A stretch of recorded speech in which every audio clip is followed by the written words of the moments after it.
Hai kawan-kawan perempuan, jumpa lagi di podcast Kesandung Kawin bersama saya Wita Wibisono. Dan saya Chandra Widanarko yang akan mengantar cerita tentang perkawinan, pasangan, dan perempuan. Tuh rambutku berantakan. Ini kalau lagi pakai video nih ya, jadi kelihatan. Rambut mulu yang gue pegang. Kami mau bahas tentang kawan perempuan, narasumber kami, beberapa narasumber kawan-kawan perempuan yang menikah dengan buleleng. Oh ya, Buleleng. Bule dan kemudian dipindah ke negaranya. ada beberapa ya, nggak semuanya bule sih, karena ada kan juga yang orang Jepang ya kan, karena suka kita sebutnya bule juga ya. Bule apa? Bule Jepang. Bule Jepang. Bule Korea gitu. Buleleng. Nah, kira-kira adalah menikah dengan Orang asing.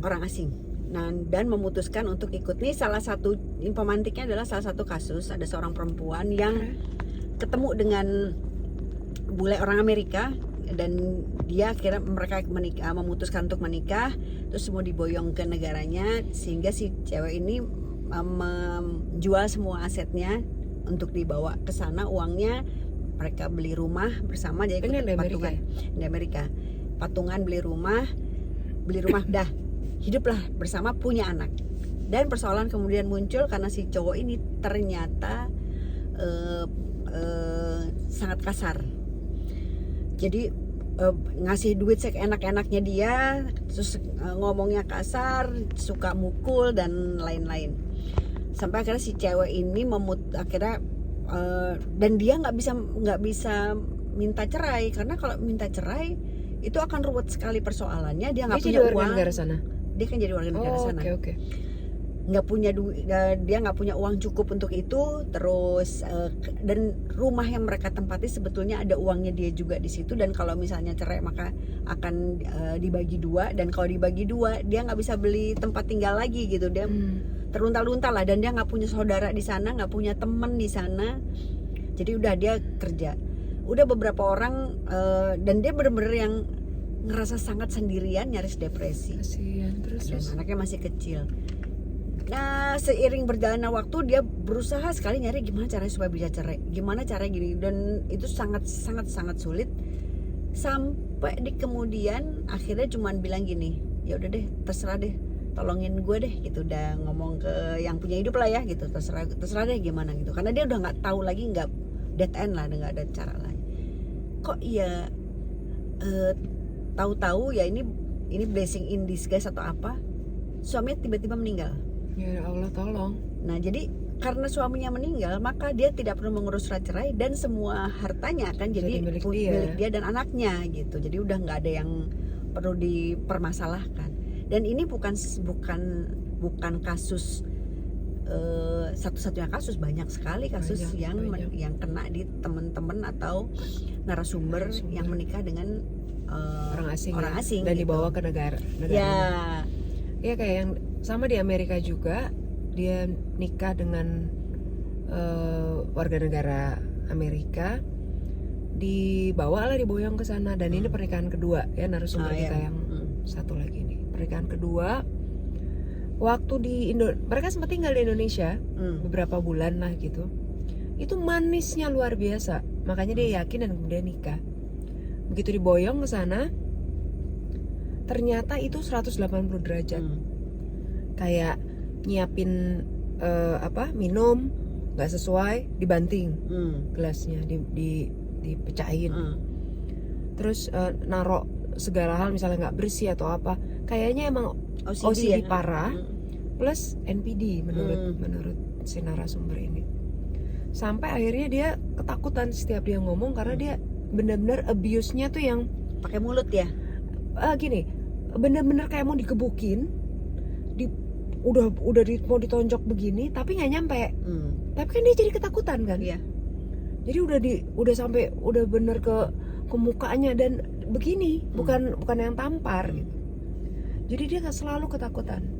Sampai akhirnya dia kabur, ditolong sama, gue lupa ya, saudara atau temennya juga di Amerika gitu. Sudah entah di kota yang sama atau dia pindah kota. Tapi si laki-lakinya itu bilang, saya tidak akan menceraikan kamu, kan di sana kan ngurus cerai kan susah sekali Iya. kan. Dan yang rugi laki biasanya. Nah justru sama dia digantung.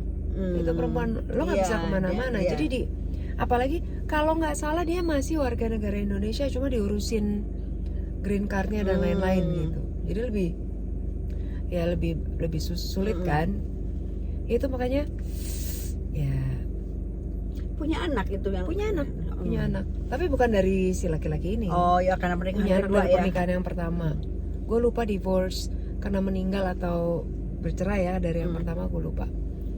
Tapi gue sempat dengar dari narasumber dan teman-temannya, dia 2 kali menikah, 2 kali dihadapkan dengan problem karakter yang sama. Cuma kalau yang pertama nggak separah itu. Oke. Ya, attract ya.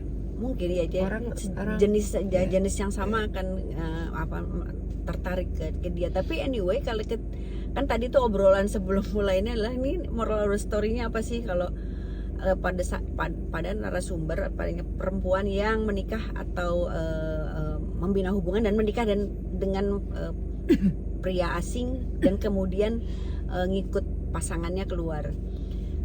Terus obrolan kita kan tadi, berarti ya kalau misalnya lo emang ya, cinta kan ya udah kan lo akhirnya memutuskan menikah, tapi yang harus dipastikan adalah kepastian kewarganegaraan, apakah kita emang mau pindah apa enggak, kepastian finansial, ya kita memang tahu bahwa begitu sampai sana kita bisa punya uang atau kita bisa berpotensi punya uang Karena jauh kan, karena dari jauh. mana-mana.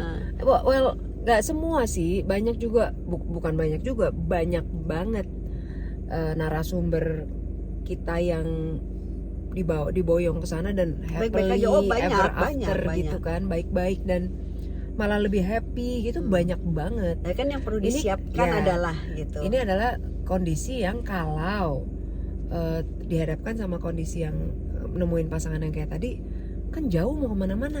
Ya, dan yang ketiga adalah punya teman. Iya. Jadi membina pertemanan sebab karena jauh itu tadi kan. Ada beberapa kasus narasumber lain yang ini ada di sebuah kota di Paris, itu ada kumpulan ibu-ibu perempuan-perempuan yang menikah dengan orang-orang Perancis, kan bahasa Perancis juga tidak mudah ya, dan memutuskan untuk ngumpulnya dengan sesama perempuan orang Indonesia. Tapi yang terjadi apa? Yang terjadi adalah mereka memang jadi nggak bertumbuh dan berkembang karena biar bagaimanapun kalau kita berada di sebuah tempat, bertemanlah dengan orang setempat. Iya, betul. Gitu. Karena itu penting banget. Betul. Jalan keluar biasanya nongolnya di situ ya. Kan kita pindah ngapain kalau lo ngumpulnya sama teman dari kampungnya sendiri ya kan? Gitu. Ya ngumpul ya nggak apa-apa, boleh, tapi maksudnya gitu. Berteman lah. Melebarkan sayapnya ke yang lain gitu ya. Gitu. Ya, barangkali itu akan membantu barangkali. Jadi buat kawan-kawan nggak usah perempuan. khawatir. Ya, karena banyak juga yang ini kan emang kebetulan aja kita dapat kasus narasumber yang kasusnya nggak enak gitu. Tapi preventif itu perlu sih. Ya karena pernikahan sendiri pun mau di luar negeri mau di mana juga kan perlu preventif. Betul. Dan preventifnya sama sebenarnya. Betul. Ya, cuman kalau yang tadi kami bahas masalah lokasi aja karena jauh, nanti nggak ada teman, nggak ada orang yang bisa bantu segala macam. Jadi repot. Ya udah gitu. Oke. Semoga semuanya baik-baik saja. Stay safe. Stay safe yang lagi ada di luar dan baru-baru membina hubungan. Kita ketemu lagi di vlog selanjutnya dan di Spotify tiap Kamis jam 7 malam waktu Jakarta. Mari bahagia. Kawin pasangan semua akan lucu pada waktunya. Bye.